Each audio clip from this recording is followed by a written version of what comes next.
ಇನ್ನು ಮುಂದೆ ಬೆಳ್ಳಿ ಆಭರಣಗಳಿಗೂ ಕೂಡ BIS ಹಾಲ್ ಮಾರ್ಕ್ ಇರಬೇಕು. ಚಿನ್ನದ ಆಭರಣಗಳ ಮಾದರಿಯಲ್ಲೇ ಬೆಳ್ಳಿ ವಸ್ತುಗಳಿಗೂ ಕೂಡ ಹಾಲ್ ಮಾರ್ಕ್ ಕಡ್ಡಾಯ.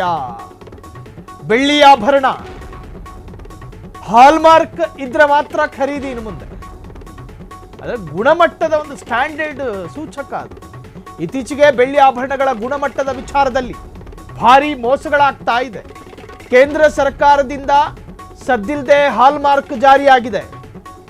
ಸೆಪ್ಟೆಂಬರ್ 1ರಿಂದಲೇ HUID ಆಧಾರಿತ ಹಾಲ್ ಮಾರ್ಕಿಂಗ್ ಜಾರಿಯಾಗುತ್ತೆ.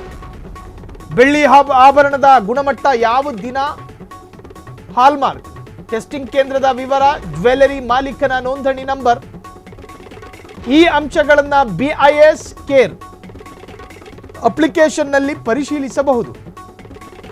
ಪ್ರಸ್ತುತ ಇದು ಕಡ್ಡಾಯವಲ್ಲ, ಐಚ್ಛಿಕ ಮಾತ್ರ. ಇನ್ನು ಮುಂದೆ ಬೆಳ್ಳಿ ಆಭರಣಗಳಿಗೂ BIS ಹಾಲ್ ಮಾರ್ಕ್ ಹಾಕಬೇಕು. ಬಂಗಾರದಲ್ಲಿ ನಕಲಿ ಆಗ್ತಾ ಇತ್ತು. ಉಮಾ ಗೋಲ್ಡ್ ಮಾಡಿ ಮಾರಾಟ ಮಾಡ್ತಾ ಇದ್ರು ಒಂದಷ್ಟು ಜ್ಯುವೆಲ್ಲರಿ ಶಾಪ್ನವರು. ಬೆಳ್ಳಿಯಲ್ಲೂ ಕೂಡ ಸ್ಟೀಲು ಅಂಶಗಳನ್ನು ಕೂಡ ಮಿಕ್ಸ್ ಮಾಡಿ ಬೆಳ್ಳಿ ಅಂತ ಹೇಳಿ ಮಾರಾಟ ಮಾಡ್ತಾ ಇದ್ರು. ಇದು ವಿಪರೀತ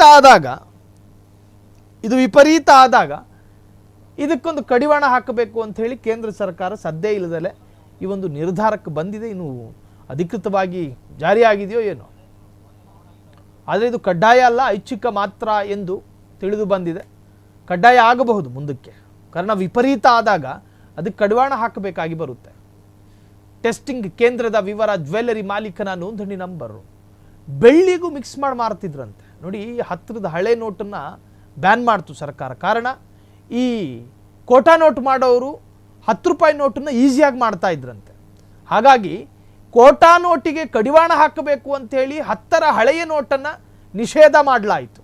ಸೊ ಹಾಗೇನೆ ಆಭರಣಗಳಲ್ಲಿ, ಚಿನ್ನಗಳಲ್ಲಿ ನಡೀತಾ ಇತ್ತು ನಕಲಿ. ಆದರೆ ಅದೀಗ ಬೆಳ್ಳಿಗೂ ಕೂಡ ಕಾಲಿಟ್ಟಿದೆ. ಬೆಳ್ಳಿಯನ್ನು ಕೂಡ ನಕಲಿ ಮಾಡಿ ಮಾರಾಟ ಮಾಡುವಂತಹ ನಕಲಿ ಮಾರಾಟಗಾರರು ಬಹಳಷ್ಟು ಯಥೇಚ್ಛ ಆಗಿರುವ ಕಾರಣ ಕೇಂದ್ರ ಸರ್ಕಾರ ಈ ತರಹದ್ದೊಂದು ನಿರ್ಧಾರ ಮಾಡಿದೆ. ಈ ನಿರ್ಧಾರವನ್ನು ಅಧಿಕೃತವಾಗಿ ದೇಶದಾದ್ಯಂತ ಇನ್ನೂ ಜಾರಿಯಾಗಿಲ್ಲ. ಜೊತೆಗೆ ವ್ಯಾಪಾರಸ್ಥರಿಗೆ ಇದು ಕಡ್ಡಾಯವೂ ಕೂಡ ಅಲ್ಲ, ಮುಂದಕ್ಕೆ ಕಡ್ಡಾಯ ಆಗಬಹುದು, ಮುಂದಕ್ಕೆ ಕಡ್ಡಾಯ ಆಗಲೂಬಹುದು. ಈಗ ಐಚ್ಛಿಕ ಮಾತ್ರ ಇದ್ರೆ ಒಳ್ಳೆಯದು, ಉತ್ತಮ ಅನ್ನೋದು. ಸೊ ಬೆಳ್ಳಿಯಲ್ಲೂ ಕೂಡ ನಕಲಿ ಆಗ್ತಾ ಇದೆ ಎನ್ನುವಂತಹ ಅಚ್ಚರಿ ಮಾಹಿತಿ. ಕ್ಷಣ ಕ್ಷಣದ ಸುದ್ದಿಗಳಿಗಾಗಿ ಫ್ರೀಡಂ ಟಿವಿ ಸಬ್ಸ್ಕ್ರೈಬ್ ಮಾಡಿ, ಲೈಕ್ ಮಾಡಿ ಹಾಗೂ ಫಾಲೋ ಮಾಡಿ. ಹೊಸ ಸುದ್ದಿಗಳ ನೋಟಿಫಿಕೇಶನ್ಗಾಗಿ ಬೆಲ್ ಐಕಾನ್ ಮೇಲೆ ಕ್ಲಿಕ್ ಮಾಡಿ.